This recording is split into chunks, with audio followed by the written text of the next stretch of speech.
পিপাসায় যখন গলা কাঠ হয়ে আসে, মরুভূমির বালি যখন আগুন বলা হয়, পিপাসায় যখন গলা কাঠ হয়ে আসে, ঠিক সেই মুহূর্তে যদি বলা হয় সূর্য ডোবার আগ পর্যন্ত এক ফোঁটা পানিও খাওয়া যাবে না, পৃথিবীর কোনো শক্তি কি কাউকে দিনের পর দিন এভাবে ইচ্ছা করে পিপাসায় রাখতে পারে? অথচ আজ থেকে 1400 বছর আগে ঠিক এমনটাই ঘটেছিল। মদিনার আকাশে যখন নতুন চাঁদ উঠল, তখন আসমান থেকে এলো আল্লাহর এক হুকুম। আর অবাক করার বিষয় হলো, আরবের মানুষেরা কোনো কথা না বলেই হাসি মুখে মেনে নিল ক্ষুধা আর পিপাসার এই দীর্ঘ সাধনা। কিন্তু কেন? দয়াময় আল্লাহ কেন হঠাৎ তার প্রিয় বান্দাদের এভাবে না খেয়ে থাকার হুকুম দিলেন? রোজা কি শুধুই 1 মাসের উপবাস, নাকি এর পেছনে লুকিয়ে আছে এমন কোনো অবাক করা রহস্য যা শুনলে আজ আপনারও গায়ে কাঁটা দিয়ে উঠবে? ইতিহাসের পাতা উল্টালে দেখা যায় রোজা ফরজ হওয়ার এই পথটা মোটেও সহজ ছিল না। এর পেছনে লুকিয়ে আছে আনন্দ, কষ্ট আর ত্যাগের এক অবিশ্বাস্য কাহিনী। কিভাবে শুরু হলো আমাদের এই পবিত্র রমজান? আসুন চোখ রাখি ইতিহাসের সেই অজানা আর রোমাঞ্চকর অধ্যায়, যেখান থেকে শুরু হয়েছিল মানুষের নিজেকে খাঁটি করার সবচেয়ে সুন্দর রাস্তা। সময়টা ছিল অন্ধকারের যুগ। সেই সময় আরবের মানুষের কোনো নিয়মনীতি ছিল না। চারদিকে শুধু অন্যায়, অবিচার আর মারামারি। মানুষের মনগুলো হয়ে পড়েছিল মক্কার ওই পাথরগুলোর মতোই শক্ত। তারা ভুলে গিয়েছিল তাদের আল্লাহকে। কিন্তু সবার মন কি একরকম হয়? না। এই ঘোর অন্ধকারের মাঝেও একটা মন কাঁদত। মক্কার ঝামেলা থেকে অনেক দূরে নূরের পাহাড়ের চূড়ায় হেরা নামের এক ছোট্ট গুহায় একা বসে থাকতেন তিনি। তিনি আমাদের প্রিয় নবী হজরত মুহাম্মদ সাল্লাল্লাহু আলাইহি ওয়াসাল্লাম। তিনি ভাবতেন, কে বানিয়েছে এই আকাশ, এই পাহাড়, এই তারা ভরা রাত? তিনি সত্যকে খুঁজতেন। দিনের পর দিন, রাতের পর রাত তিনি সেখানে ধ্যান করতেন। তার অন্তর চাইত এমন একটা আলো যা পথ দেখাবে পুরো পৃথিবীকে। আপনারা কি জানেন, রোজা শুরু হওয়ার অনেক আগে থেকেই রমজান মাসটা ছিল পৃথিবীর সবচেয়ে দামি মাস? হ্যাঁ, ঠিকই শুনেছেন। রোজা তো এসেছে অনেক পরে, কিন্তু তার আগে এই রমজান মাসেই পৃথিবী পেয়েছিল তার সবচেয়ে বড় উপহার। নবীজির বয়স তখন 40। হীরা গুহায় তিনি ধ্যানে মগ্ন। চারদিক নিশ্চুপ। এমন সময় হঠাৎ সেই নীরবতা ভেঙে নেমে এলেন আল্লাহর ফেরেশতা জিবরাইল আলাইহিসসালাম। তিনি নবীজিকে বললেন, ইকরা, মানে পড়ুন। আর সেই রাতটি ছিল রমজান মাসের এক পবিত্র রাত, যাকে আমরা বলি লাইলাতুল কদর। এই রাতেই আসমান থেকে পৃথিবীতে নেমে এসেছিল পবিত্র কোরআন। তাই রোজা ফরজ হওয়ার আগেই রমজান মাস আমাদের কাছে পরিচিত হলো কোরআনের মাস হিসেবে। কোরআন হলো মানুষের মনের খাবার, আর এই মনের খাবার যে মাসে আসলো, ঠিক সেই মাসকেই আল্লাহ পরে বেছে নিলেন শরীরের খাবার থেকে দূরে থাকার মাস হিসেবে। কি সুন্দর একটা মিল, তাই না? কোরআন তো পৃথিবীতে আসলো, কিন্তু আল্লাহ তখনও রোজা রাখার কোনো হুকুম দিলেন না। একবারও কি মনে প্রশ্ন জাগে না, কেন আল্লাহ আরও 13 বছর অপেক্ষা করলেন? কারণ রোজা কোনো সাধারণ কাজ নয়। শুধু না খেয়ে থাকার নাম রোজা নয়। এর জন্য দরকার ছিল পাহাড়ের মতো শক্ত মন। মক্কার সেই শুরুর দিনগুলো ছিল মুসলমানদের জন্য চরম কষ্টের। চারদিকে কাফেরদের অত্যাচার, নিজেদের বাড়ি ঘর ছেড়ে পাহাড়ে বন্দি জীবন, আর অনেক অভাব। এই 13 বছর আল্লাহ মুসলমানদের রোজা রাখার হুকুম দেননি, বরং তিনি তাদের মনকে প্রস্তুত করছিলেন। তিনি শেখাচ্ছিলেন কিভাবে কষ্ট সহ্য করতে হয়, কিভাবে বিপদের সময়ও আল্লাহর উপর বিশ্বাস ধরে রাখতে হয়। সেই সময় নবীজি ও সাহাবীরা মাঝে মাঝে নফল রোজা রাখতেন, কিন্তু সেগুলো সবার জন্য ফরজ বা বাধ্যতামূলক ছিল না। মক্কার এই দীর্ঘ সময়ে মুসলমানদের রোজা ছিল মূলত পাপ থেকে দূরে থাকার রোজা। অবশেষে মক্কার সেই অন্ধকার রাতের শেষ হলো। আসলো এক নতুন ভোর।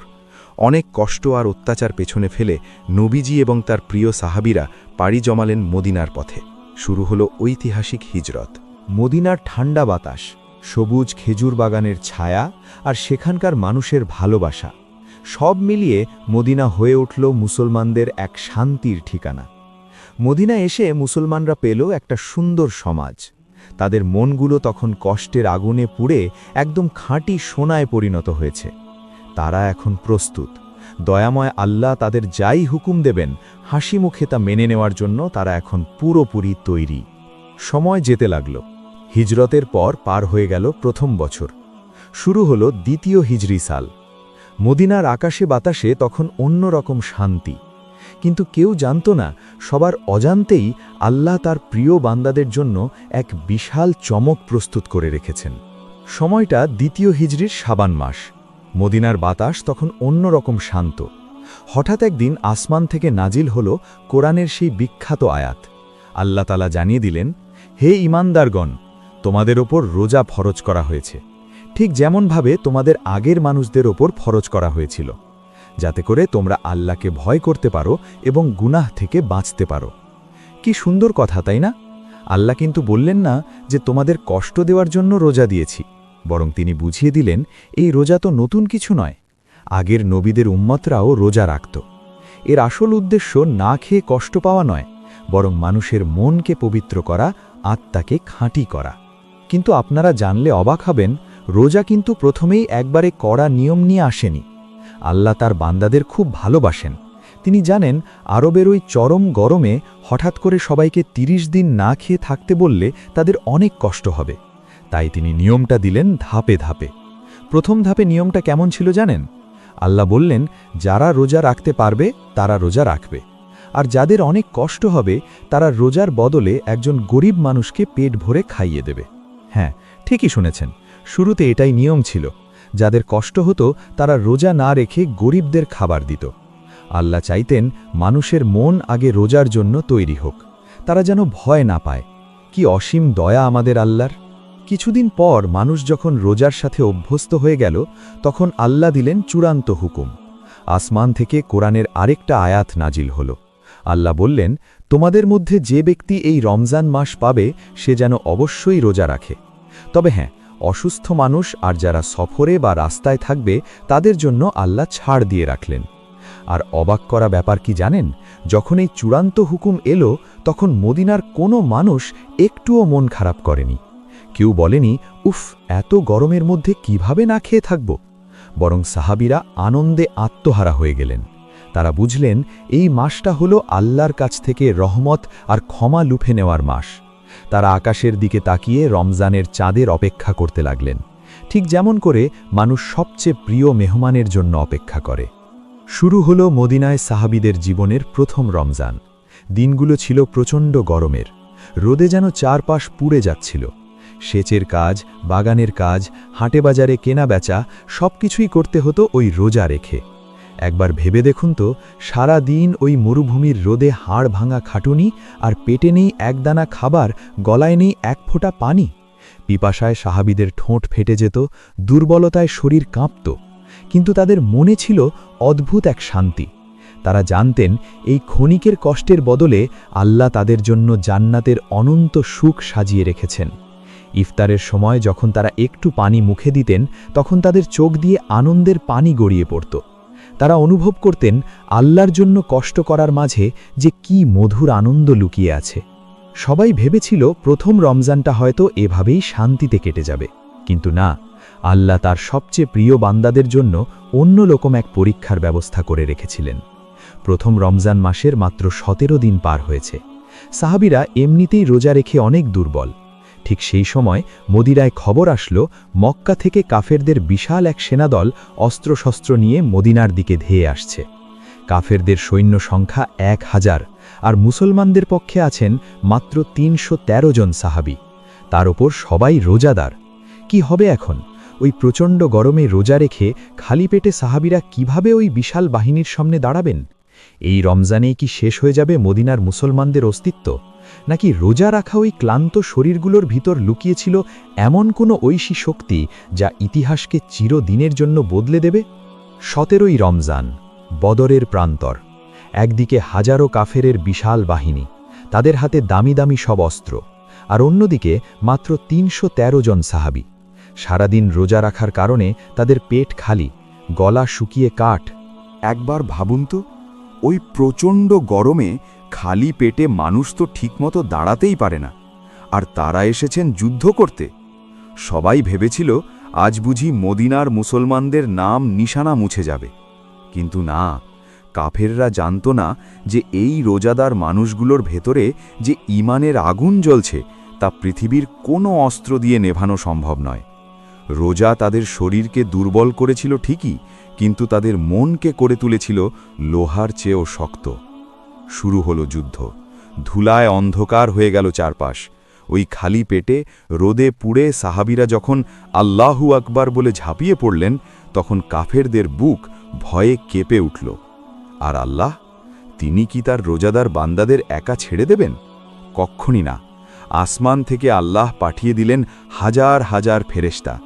যে রোজা ছিল কষ্টের, সেই রোজাই হয়ে উঠল তাদের সবচেয়ে বড় শক্তি। চোখের পলকে বিশাল কাফের বাহিনী হেরে গেল। প্রথম রমজানেই খালি পেটে আল্লাহর ওপর ভরসা করে সাহাবীরা ছিনিয়ে আনলেন ইসলামের সবচেয়ে বড় বিজয়। সেদিন পুরো পৃথিবী অবাক হয়ে দেখেছিল রোজাদারদের দোয়া আর আল্লাহর সাহায্যের মাঝখানে কোনো পর্দা থাকে না। এভাবেই কষ্ট আর ত্যাগের মধ্যে দিয়ে পার হল মুসলমানদের জীবনের প্রথম রমজান। ২৯ দিন পর মদিনার আকাশে উঠল ঈদের চাঁদ। সে কি আনন্দ সবার চোখে মুখে! সারা মাস আল্লাহর জন্যে কষ্ট করার পর, না খেয়ে থাকার পর এই যে ঈদের আনন্দ, এটা যেন আসমান থেকে নেমে আসা এক শান্তির বৃষ্টি। এই প্রথম রমজান আমাদের শিখিয়ে দিয়ে গেল, রোজা শুধু না খেয়ে থাকার নাম নয়। রোজা হলো নিজের ভেতরের অহংকারকে ভেঙে ফেলা, নিজের রাগ আর লোভকে যুদ্ধে হারিয়ে দেওয়ার নাম। আল্লাহ তো আমাদের কষ্ট দিতে চাননি, তিনি শুধু চেয়েছিলেন আমরা যেন বুঝতে পারি আমাদের গরিব ভাইবোনদের না খেয়ে থাকতে কতটা কষ্ট হয়। তিনি চেয়েছিলেন আমাদের অন্তরটা যেন আয়নার মতো পরিষ্কার হয়ে যায়। একটু চোখ বন্ধ করে নিজের কথা ভাবুন তো, আজ আমরা কত শান্তিতে রোজা রাখি। আমাদের ঘরে এসি ঘোরে, ফ্যান ঘোরে, ইফতারের সময় টেবিল ভরে যায় কত শত ঠান্ডা শরবত আর মজার মজার খাবারে। সাহাবীদের মতো আমাদের রোদে পুড়তে হয় না, তলোয়ানের সামনে দাঁড়াতে হয় না। তবুও কি আমরা পারি সেই সাহাবীদের মতো এক ফোঁটা ঈমান বুকের ভেতর রাখতে? আল্লাহ এই মাসটা দিয়েছিলেন আমাদের পাপগুলো ধুয়ে ফেলার জন্যে, নিজেদের আয়নার মতো খাঁটি করার জন্যে। কিন্তু আমরা কি সত্যিই রোজা রাখছি, নাকি সারাদিন শুধু না খেয়ে থেকে সন্ধ্যায় পেট ভরে খাচ্ছি? আমাদের মন থেকে কি রাগ, হিংসা আর অহংকার মুছে গেছে? হায় রে মানুষ, আমরা হয়তো বুঝতেই পারলাম না রমজান কি জিনিস। দয়াময় আল্লাহ তো তার রহমতের দরজা খুলে বসে আছেন আমাদের মাফ করার জন্যে। তিনি শুধু ডাক দিয়ে বলছেন, আয় আমার বান্দা, আয়, তোর সব গুনাহ আমি মাফ করে দেব। অথচ আমরা দুনিয়ার পেছনে ছুটে সেই ডাক শুনতেই পেলাম না। হে আমাদের আল্লাহ, আপনি তো সব দেখেন। আমাদের এই দুর্বল আর ভুল ত্রুটিতে ভরা রোজাগুলোকে আপনি দয়া করে কবুল করে নিন। বদরের প্রান্তরে খালি পেটে থাকা সেই সাহাবীদের চোখের পানির উসিলায় আমাদের এই পাথর হয়ে যাওয়া মনগুলোকে আপনি একটু নরম করে দিন। আমাদের সবাইকে আপনি ক্ষমা করে দিন।